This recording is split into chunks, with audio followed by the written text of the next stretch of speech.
বাবা বাবা স্যার আমার ভুল হয়ে গেছে আমার ছেড়ে দেন আমার ভুল হয়ে গেছে বল এই তোমার তোমার কথা দে ভাই ভাই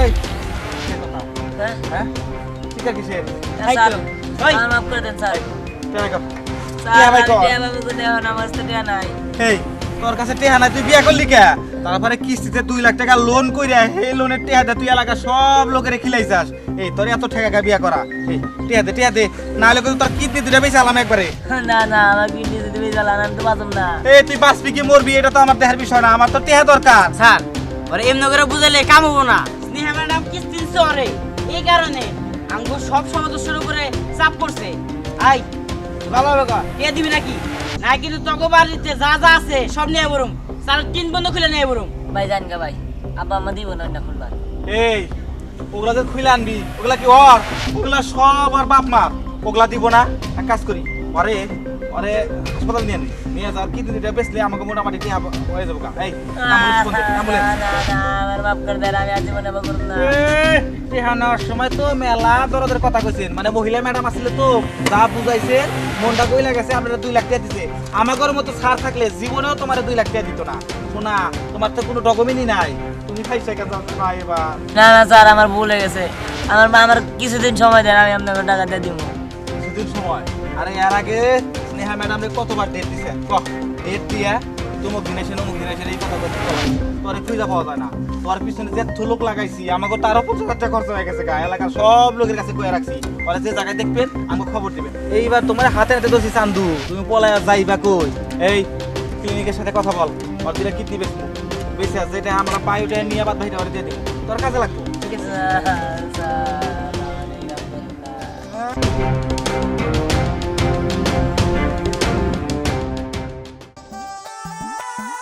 ও লোন তাহলে দিল না লোন দিব তুমি তো আগের লোনই শোধ করো নাই ওই লোন শোধ না করলে কি তোমার নতুন করে লোন দিব এরকম কি করা যায় চাচি আসসালামু আলাইকুম ওয়ালাইকুম আসসালাম। চাচি আমারে তুমি লোন এনে দিবার পারবা তোমার লোন এনে দিতে হইব। হ্যাঁ কত টাকা? 2 লাখ টাকা 2 লাখ টাকা? হ্যাঁ আমি কিস্তি আলারে কইয়া তো 2 লাখ টাকা লোনের ব্যবস্থা আমি করতে পারবো তো আমার ওইখান থেকে না 20,000 টাকা দিতে হইব তো। 20,000 টাকা তুমি দিবা চিন্তা করিস না এটা কিস্তি আমি টানবো। আচ্ছা ঠিক আছে তুমি যেহেতু জানো তাহলে সমস্যা নাই দিমুনি তাহলে তুমি আমার 2 লাখ টাকা তুলে দাও হ আমি দিব 20,000 টাকা দিলে আমার দিবি ঠিক আছে তোর আরে কাছে দিবনি। খুব দরকার সমস্যা নেই দিমুনি তোমার অনেক অনেক ধন্যবাদ চাচি আমি তাহলে যাই তো তুই যা তুই চিন্তা করিস না কিস্তি আপার লগে আমার খুব ভালো সম্পর্ক আরে কইলেই আমি লোনের ব্যবস্থা করে দিব ঠিক আছে আমি তাহলে যাই আচ্ছা একটা ব্যবস্থা তো হইলো তোমার মাথায় বুদ্ধি আছে বুদ্ধিটা কাজে খড়াই গেল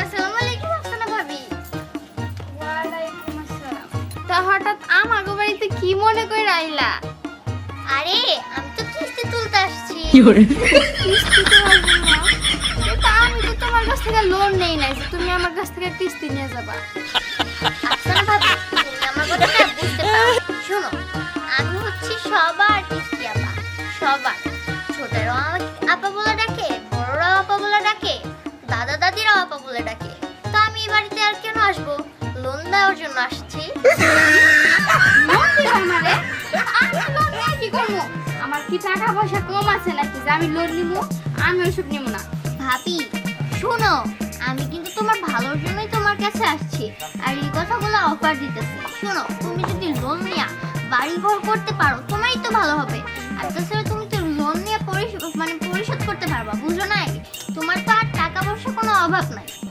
আরে আমার উনি দুবাইয়ে থাকে সে টাকা পয়সা কম পাঠায় না বুঝো নাই ওই টাকা পয়সা দিয়ে চইলা ফিরে খাইয়া আর আমি জমা রাখতে পারি এই যে গয়নাটা দেখতেছো সে আমার দুবাই থেকে স্বর্ণ দিয়া এটা আমার গিফট করছে ও তাই নাকি তাহলে তো ভালোই তাহলে তুমি লোন নিবা না না না আমি ওসব নেব না আমার ওই লোন ফোন এগুলো পছন্দ না একদম শোনো তোমার একটা কথা কয়ে দিই আমি তুমি যদি আমাকে বাড়িতে আসো ওই লোনের কথা নিয়ে না আমাকে বাড়িতে আসবা না এমনি বেড়াইতে আসবা আমি মেনে নিতে পারবো যদি খালি আরেকদিন কইছো আমার লোন নিতে কিস্তি নিতে আমি কিন্তু সব মেনে নিব না। আচ্ছা ঠিক আছে, তোমারে আমি লোন দিব না আর তোমার আমার কিস্তি দিতে হবে না। আসি ভাবি, যাও যাও যাও। মাছের ভালো করো নাকি না? তোমার ভালো করতে কয় নাই কেউ। আজ এইরা যত আমি মনে কইছি যে আমার লোন দেন, আমি কি তোমাকে পায়ে ধরে থাকি নাকি? আমার টাকা পয়সার কোনো কিছু কমতি নেই। ম্যাডাম আসছেন? জি স্যার, আসছি। আসলে ওই পাড়ায় রহিম মিয়ার কিস্তিটা বাকি ছিল তো, তাই উঠিয়ে নিয়ে আসলাম। আপনি সার্ভিস ভালো দিচ্ছেন, কিন্তু আপনার টার্গেট মতো আপনি ঋণ দিতে পারছেন না। আপনি এইভাবে যদি আপনার টার্গেট ফিল আপ না করতে পারেন তাহলে মনে হয় আপনার চাকরি থাকবে না ম্যাডাম। উপর থেকে অনেক চাপ আসছে। বাট স্যার, আমি তো আমার সবটুকু দিয়ে চেষ্টা করছি, কিন্তু কোনোভাবে তো কোনো কিছু করতে পারছি না। ম্যাডাম আপনার চেষ্টা চালিয়ে যান আরও ভালোভাবে। আপনার ঋণ দিতেই হবে, না দিলে আপনার চাকরি দিলে খুব সমস্যা হয়ে যাবে। ওকে স্যার, আমি চেষ্টা করে দেখবো। আচ্ছা দেখেন। জি স্যার, আসসালামু আলাইকুম। ওয়ালাইকুম আসসালাম। কি করব কিছুই তো বুঝতে পারছি না। একদিকে ঋণের প্রেশার, আরেকদিকে চাকরি চলে যাওয়ার ভয়। 2 লাখ টাকা ঋণ আমি কিভাবে তুলব কিছুই তো বুঝতে পারছি না। আরে ধিহানের কথা তো আমি ভুলেই গিয়েছি। ধিহান তো আমার কাছে ঋণ চেয়েছিল, কিন্তু আমি ওকে না করে দিয়েছি। একটা কাজ করি, আমি ওকে 2 লাখ টাকা দিয়ে দিই। ও যেহেতু বিয়ে করবে চেয়ারম্যানের মেয়েকে, মনে হয় ঋণ দিতে ওর কোনো প্রবলেম হবে না। হ্যাঁ, আমি ওর লোনটা পাস করে দিই, তাহলেই তো আমার টার্গেট পূরণ হয়ে যায়। এই দিহান ভাই, দাঁড়াও। কি আপনি আমার ডাকেন কে? শুনেন, আপনি আমার লোন দিবেন না ওটা ডাকেন না সে। আরে দিহান ভাই, তুমি বুঝতেছো না, আমি তো তোমার লোন দেওয়ার জন্য এখানে আসছি। মানে তো খুব সহজ। তুমি আমার কাছে ওই দিন 2 লাখ টাকা লোন চাইলা না, আমিও তোমার আজকে 2 লাখ টাকা লোন দিব, কিন্তু সময় মতো কিন্তু কিস্তি পরিশোধ করে দিও। হ্যাঁ আচ্ছা ঠিক আছে আপা, কিস্তির কোনো সমস্যা হবে না, আপনি চিন্তা করেন না। আপনারও অনেক অনেক ধন্যবাদ। দিহান ভাই, তাহলে কালকে এসে নিয়ে তোমার লোন নিয়ে যাও, তোমার লোন পাস হয়ে গেছে। আচ্ছা ঠিক আছে আপা, আসসালামু আলাইকুম। আচ্ছা ঠিক আছে, ওয়ালাইকুম আসসালাম। আমার টার্গেট পূরণ হয়ে গেছে, আমার আর চাকরি চলে যাওয়ার ভয় নাই। আসসালামু আলাইকুম সুমন আপা। এই ছেলে, এইসব তুমি কি বলো রাস্তাঘাটে? বিয়ে কি এখনো হয়েছে? কালকে যাবো। আপনি চিন্তা করেন না, আমি কি মনে করছেন আপনি চ্যালেঞ্জে জিতে যাবেন না? হ্যাঁ, চ্যালেঞ্জের মোকাবেলা আমরা করতে পারি। শুনেন, টাকার ব্যবস্থা হয়ে গেছে গা। আমি সবাই রে এই গ্রামের একটা পিচ্ছি বলে হানারও বাদ হই নাই। ফিডার খাইছে এর বন্ধু দাওয়াত দিছি, বুঝছেন কি? কালকে আয়া বলেন, বিয়ের আয়োজন করেন। আমি কিন্তু দাওয়াত দিছি সবাই। চাপাবাজি বন্ধ কর, চাপাবাজি বন্ধ কর। তোর মতো ভাতাই না অকর মা বেকার পোলায় 2 লক্ষ টাকা 100 টাকা জোগাড় করে ফেলাবো, তুই কুদার আমি বিশ্বাস করবো? আমি বিশ্বাস করি না। দেখেন, আমি চাপাবাজি করতেছি না, আপনি চাপাবাজি করতেছেন। আপনি কালকে রেডি থাকেন। আরে বাবা, তুমি একটু ওর কথা শুনো না। তুমি বলছো না ও যদি 2-4 লোক দাও দেখা হইতে পারে, তাহলে তুমি ওর সাথে আমার বিয়ে দিবা? তুমি তোমার কথা রাখবা না? পরে মা, আমি আমার কথা রাখবো। এই সুজন চেয়ারম্যান তার কথা বরখলাপ করে না। বিনা প্রতিদ্বন্দ্বিতায় এই গ্রামে 12 বছর ধরে চেয়ারম্যান আমি করি, আমার কথা তো আমি রাখবোই। ঠিক আছে, আমি তাহলে যাই। আর আমিও আমার কথা রাখছি, আমি দাওয়াত দিচ্ছি। আর আপনি যদি দাওয়াত দেওয়ার কোনো মানুষ থাকে ওদেরকেও দিয়া দেন। আর রেডি থাকেন কিন্তু। মারে, একটা হিসাব তো মিলতেছে না। এত তাড়াতাড়ি ও টাকা ম্যানেজ করে ফেলাইলো। বাবা, যেভাবেই হোক ও তো টাকা ম্যানেজ করেছে, এখন কিন্তু আমার বিয়েটা ওর সঙ্গেই দিতে হবে। আচ্ছা ঠিক আছে, চল। চল।